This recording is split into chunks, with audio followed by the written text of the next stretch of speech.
7 jours aux îles Lofoten en hiver. Les Lofoten, si tu le sais pas, c'est une presqu'île du nord de la Norvège, remplie de fjords et de paysages surréalistes. On se croirait dans un montage Photoshop à chaque lieu. Jour 1. Cette pépite norvégienne peut être parcourue du sud au nord ou du nord au sud. On a choisi de commencer à la pointe des Lofoten, au village de A plus précisément. Ensuite, vous pouvez continuer par B, puis C. Non, bon d'accord, ok, je rigole. Il te suffira de suivre la route principale pour continuer vers Rein, un village populaire pour ses montagnes grandioses, et d'enchaîner sur Sakrisoy puis Amnoy. Gros big up à Sakrisoy, on a trop aimé. N'oublie pas de faire une pause chez Anita's Seafood qui est un incontournable si tu veux goûter des plats locaux. Mention spéciale pour le burger à la morue, une dinguerie. Jour 2. Au deuxième jour, prends un tunnel pour te diriger vers Skagsanden Beach. Oui bon, ça va, c'est dur à dire.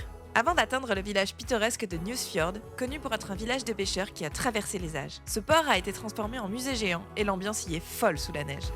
Jour 3. Direction le musée viking. Mais avant d'y arriver, on te propose de faire une halte pour le lever du soleil du côté d'Auckland Beach, une plage aux aspects lunaires.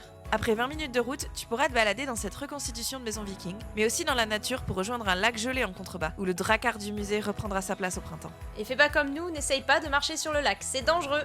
Jour 4.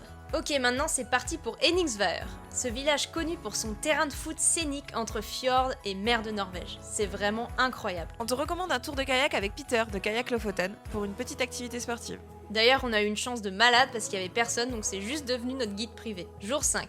Après Henningsvær, il faut aller découvrir Trollfjord. Oui, bon, comme vous avez pu le remarquer, on n'a pas pu y aller, donc, voici de superbes images de Shutterstock. Au jour 6, direction le Polar Park, un zoo où tu pourras rencontrer des ours, des renards polaires, des élans, des biches et même des lynx. Ah oui, et des chèvres dans des pneus aussi. Personnellement, on a beaucoup aimé le fait que leurs enclos sont vraiment grands. Les animaux peuvent se cacher s'ils ne souhaitent pas être dérangés par les humains. Jour 7. On commence à s'éloigner des Lofoten pour rejoindre la presqu'île de Senja, un joyau de la nature. Petit regret pour nous, on n'a pu le voir que de nuit. Jour bonus, si tu as un peu de temps avant ton avion à Tromsø, finis ton périple avec une activité inoubliable au milieu des rennes et du peuple sami, qui te feront découvrir leur culture ancestrale. Allez, abonne-toi si tu veux plus de contenu voyage.